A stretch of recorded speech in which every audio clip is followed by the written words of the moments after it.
legalisasi ijazahnya aja. Oh, artinya kepala daerah ini sebetulnya punya ijazah? Tidak ada. Nah, makanya modusnya ini seperti apa kita ingin tahu. Kalau dia tidak punya ijazah, berarti yang mau dilegalisasi kan harus ada ijazahnya dulu. Maka pertanyaan saya, ijazah apa kejar paket C yang Anda buatkan? Jadi pada saat dia butuh untuk legalisasi, hanya fotokopinya saja yang kita legalisasi.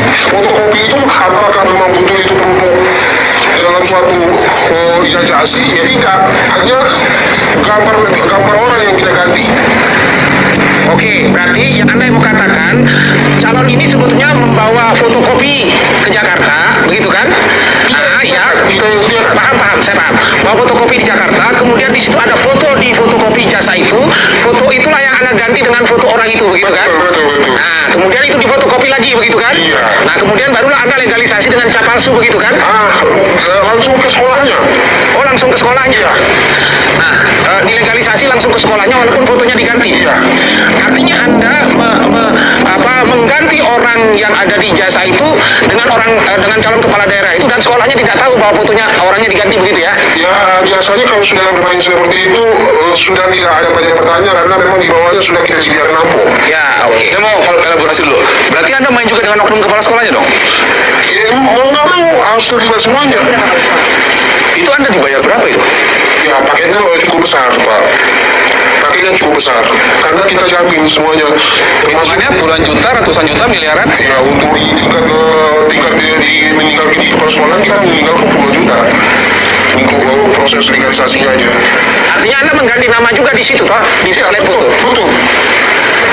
Ya, ini yang mau saya katakan. Jadi pengalaman kita memverifikasi ini hampir puluhan tahun saya di KPU, memang salah satu modusnya ini. Jadi ada nanti ijazah, karena persyaratan untuk menjadi calon atau calon anggota legislatif kan cukup menyerahkan legalisasi ijazah. Fotokopi ijazah yang dilegalisasi, tidak harus menunjukkan asli. Nah, oleh karena itu begitu dia difotokopi ijazah itu kemudian dapat legalisasi dari sekolah dengan kebenaran formil ini saja, kalau kemudian KPU-nya di situ tidak teliti, tidak peduli, tidak ngecek lebih dalam, maka lewat ini barang. Ini yang menjelaskan kenapa ini lewat ini barang. Ini modus pertama. Modus yang kedua yang pernah terjadi, dan modus yang dilakukan ini pernah menimpa salah satu petinggi partai di Indonesia pada pemilu 2000. Akhirnya Dumarno siap bicara. Bukti ijazah palsu Jokowi tak bisa lagi ditutup-tutupi. Setelah bertahun-tahun menjadi bahan spekulasi liar di kalangan netizen dan pakar forensik foto, akhirnya sosok yang selama ini diduga sebagai pemilik asli foto di ijazah S1 Joko Widodo muncul ke permukaan. Namanya Dumarno Budi Utomo, yang oleh sebagian kalangan disebut sebagai sepupu dekat Jokowi, tidak lagi bungkam. Bersama seorang tukang cerak atau pembuat atau edit ijazah yang diklaim sebagai orang yang terlibat langsung, Dumarno kini siap bersaksi di hadapan publik dan penegak hukum. Dumarno menyatakan dengan tegas, foto yang terpasang di ijazah tersebut adalah dirinya sendiri, bukan Jokowi. Pernyataan ini bukan sekedar klaim kosong.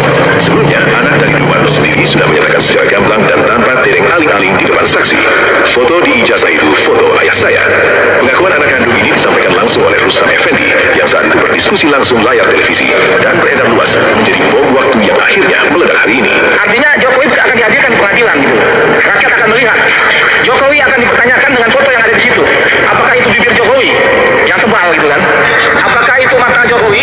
Apakah itu telinga Jokowi? Apakah itu rambut Jokowi? Dia mengatakan kalau foto yang di jasa Jokowi itu foto bapaknya. Tunjukin Internet Archive Wayback Machine ya. Nah, alat ini itu bisa untuk menunjukkan mesin waktu ya, zaman dahulu kala gitu, dari sebuah link website. Kita ambil aja link dari sini ya, UGM yang versi Indonesianya. Nah, di sini ada keterangan beberapa perubahan yang dilakukan oleh UGM itu sendiri, entah itu perubahan websitenya atau update dari websitenya atau beritanya. Nah, ini kita fokus kepada konten berita ya, bukan update dari websitenya. Kita ambil aja ini kita bisa cek ya untuk penulisannya 24 September 2009. Terus di Wayback Machine ini perubahan hanya terjadi pada tahun 2022 pada tanggal 10 Oktober, 12 Oktober, 21 Oktober dan 29 Oktober. Ya di sini gua mengingatkan di bulan Oktober ini adalah gugatan pertama dari Bambang Tri ya. Kita ambil aja di Oktober ini ya. 10 Oktober ini satu snapshot. Bentukannya masih seperti ini. Ini udah update ya. Udah update tampilan. Jadi ini adalah tampilan 2022 dari web archive. Di sini belum ada penambahan ralat ya. Mungkin karena belum ada keributan ijazah itu ya. Lalu kita bisa cek lagi. Ini kita cek dulu lagi aja yang 12 Oktober. 12 Oktober juga belum ada perubahan ralat. Dan kita bisa cek di 21 Oktober jam 21.46 ya. Jam 9 malam mau ke jam 10 sudah diberikan ralat redaksi. Artinya perubahan di website Bahasa Indonesia ini terjadi antara 10 Oktober 2022 sampai 21 Oktober 2022. Nah, perubahannya ada di range tanggal ini. Lalu kita cek link yang untuk versi bahasa Inggrisnya ya, yang kata Pak Roy Suryo itu lupa untuk perubahannya. Jadi kita ingat-ingat dulu, yang ini ada perubahan di 2022 Oktober ya, bulan Oktober 2022. Nah, kita cek yang bagian Inggrisnya. Oke, bahasa Inggris itu sendiri ada perubahan di 2020, 2022, 2023, 2024 dan ya 2024 ya. Terakhir perubahan ada 2024. Pertama kita cek yang 2020. Ada di September 2020. Oke, di sini banyak sekali karakter-karakter ilegal ya. Ini nggak tahu kenapa sekelas UGM jelek banget. Ya udah nggak apa-apa. Oke, 2020 masih sama ya. Terakhir Web Haji Astuti. Ini masih sama. Oke, kita lanjut ke tanggal selanjutnya. Oh ya, tadi kan ada perubahan di 2022-nya ya, yang Oktober. Nah, di November kita bisa cek 22 November 2022 versi bahasa Inggrisnya apakah ada perubahan. Dan terlihat ya, di sini belum ada ralat redaksi. Dan inilah yang disebutkan oleh Pak Roy Suryo, UGM itu lupa mengubah versi bahasa Inggrisnya. Yang tadi yang ralat redaksi ini adalah Oktober 2022, tetapi ini sudah November. Ini November 2022. Di sini bisa kalian lihat di pojokan itu belum ada perubahan. Oke, kita cek lagi ya. Sebenarnya editorial corrections ini keluar tanggal berapa sih? Kita langsung melonjak ke 2024 aja. 2023. Ada di bulan Juni, kita cek lagi. Oke, di Juni 2023 pun belum ada ya. Belum ada perubahan dari konten berita ini, konten news ini. Kita geser ke ini udah masuk 21 Juni 2024 ya, dimana websitenya pun sudah update, baru dikasih editorial corrections. Nah, editorial corrections ini terekam berubah tanggal 21 Juni 2024 ya. Tadi di sini ada ketidaksesuaian selama 2 tahun antara bahasa Inggris dan bahasa Indonesianya versi website UGM. Oh ya, ini keributan ini itu keributan sebelum ini ya, ijazah yang sekarang ya. Ini keributan masih zaman Bambang Tri dan Gus Nur. Jadi di dalam ini gua ambil dari sumber Tempo, gugatan yang dilakukan Bambang Tri Mulyono pada Oktober 2022 di PN Jakarta Pusat. Oke, ini sangat sejalan banget ya. Ini sangat sejalan banget gugatan Bambang Tri di Oktober 2022 dengan perubahan website ini, website sejarah Profesor Ahmad Sumitro ya. Ini 21 Oktober 2022 tiba-tiba ada ralat redaksi. Ini sangat berkaitan dengan apa yang dikatakan oleh Pak Roy Suryo bahwa UGM itu mengubah sejarah mereka sendiri. Di sini tentunya yang harus melakukan klarifikasi adalah pihak UGM itu. Jangan berkelit-kelit, jangan membela satu orang karena kampus ini adalah kampus rakyat, dan tunjukkan integritas ilmiah Anda, tunjukkan transparansi, dan tunjukkan keseriusan Anda dalam menangani kasus ini, wahai petinggi UGM. Ini surat terbuka buat Anda. Seharusnya di sini UGM menjadi sebuah titik terang akan kasusnya Pak Jokowi ya. Namun ternyata adanya kejanggalan-kejanggalan yang banyak banget ditemukan oleh kita ya, oleh Bapak Roy Suryo, Bapak Rismon Sanipar, Ibu Tifa dan kawan-kawannya. Di sini saya cuman ingin share aja bagaimana Internet Archive atau Wayback Machine ini bisa menyimpan data-data lama yang sudah diubah-ubah ya. Halo Sobat Politik, kembali lagi bersama saya di channel Rahasia Politik. Sebelum kita membahas lebih dalam isu panas hari ini, jangan lupa subscribe dan berikan komentar kalian. Sobat Politik, hari ini kita akan membedah satu topik panas yang menjadi kunci utama dalam penyelesaian kasus sengketa dokumen pendidikan mantan Presiden Joko Widodo. Strategi licik untuk menutupi kasus ini akhirnya mulai terbongkar. Dan kini, desakan untuk mengungkap siapa sebenarnya sosok di balik pembuatan dokumen tersebut semakin menguat. Selama ini, banyak pihak yang sengaja mengalihkan pembicaraannya, menunda proses hukum hingga menyembunyikan siapa yang sebenarnya merancang dan memesan dokumen yang diperdebatkan ini. Namun, sekarang kabar itu mulai terbuka. Mari kita bedah satu persatu strategi yang digunakan untuk menutupi kebenaran ini. Pertama, pengalihan isu.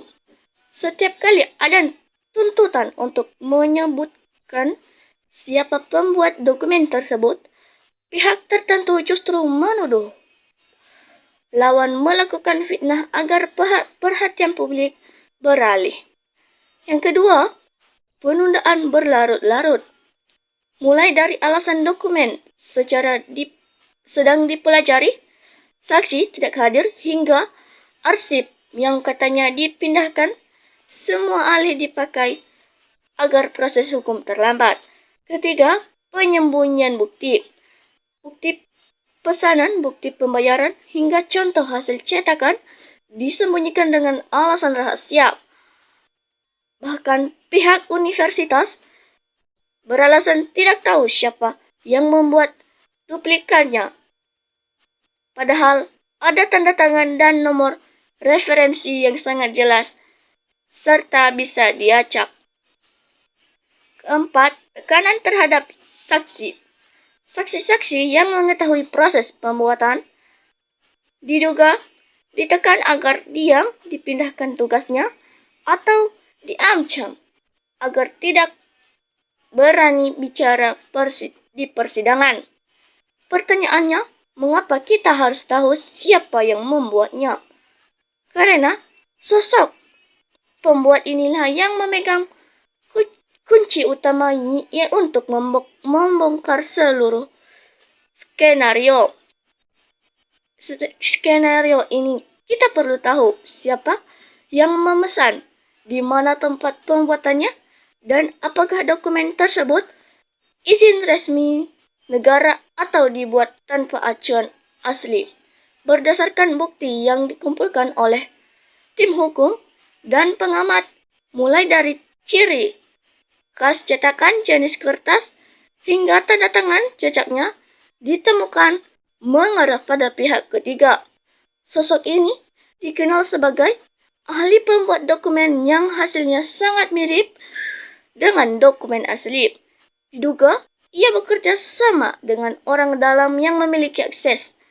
Dokumen ini disebut-sebut dipesan secara khusus setelah dokumen asli dinyatakan hilang agar cocok dengan kebutuhan administrasi. Dalam sidang gugatan di Pengadilan Negeri Surakarta terkait sengketa ijazah yang digunakan sejak pendaftaran Wali Kota Solo, Gubernur DKI, hingga Presiden 2 periode, tim pejuang keadilan terus mengejar pembuktian ini. Kita ingin segalanya dibongkar secara profesional, transparan, dan presisi demi menegakkan kejujuran agar bangsa Indonesia tidak dibohongi. Secara hukum, berdasarkan pasal 104 KUHP dan Undang-Undang Keterbukaan Informasi Publik, masyarakat berhak mengetahui siapa yang terlibat dalam dokumen syarat jabatan publik. Jika pembuatannya sah, tentu tidak ada yang perlu ditakutkan. Tetapi jika disembunyikan, itu jelas merupakan pelanggaran hukum. Kita sebagai masyarakat harus mengawali kasus ini sampai ke akar-akarnya agar ke depan tidak ada lagi manipulasi dokumen oleh para pejabat atau pemimpin kita. Nah teman-teman, sekarang mari kita melihat berbagai pendapat dari teman-teman kita. Nah teman-teman, di sini disampaikan oleh teman kita Anwaruddin, NKRI telah diracuni, ijazah bermasalah alias palsu, rakyat hukum, tanah air, pendidikan jadi korban. Nah teman-teman, kita lanjut. Teman kita Ilham juga memberikan tanggapannya. Dalam suatu negara atau kelompok atau golongan, kalau ada yang bohong rakus serakah terus dilindungi, maka akan hancur. Jadi kalau tidak ingin hancur, maka para penegak hukum wajib jujur dan adil. Selama para penegak hukum sudah tidak takut dosa, pasti kebohongan Jokowi tetap dilindungi. Nah teman-teman, kita lanjut. Teman kita Kulpung juga memberikan tanggapannya. Mukidi, udah berapa orang yang kau penjarakan demi ijazah palsumu? Nah teman-teman, kita lanjut. Teman kita Resimen juga memberikan tanggapannya. Termul yang bikin ribut di tempat persidangan harus ditangkap Bapak Koalisi. Nah di sini teman kita Imam juga memberikan tanggapannya. Makanya jangan rakus kekuasaan dan rakus uang haram. Di sini disampaikan oleh teman kita Syafi, hukum seberat-beratnya pemimpin abal-abal, kebijakannya juga palsu, usut tuntas korupsinya, bikin rakyat melarat. Nah teman-teman, kita lanjut. Teman kita Muli juga memberikan tanggapannya. Satu lembar saja setahun nunjukkan asli. Nah teman-teman, kita lanjut. Teman kita Suryo juga memberikan tanggapannya. Masya Allah, kok begitu? Memalukan sekali.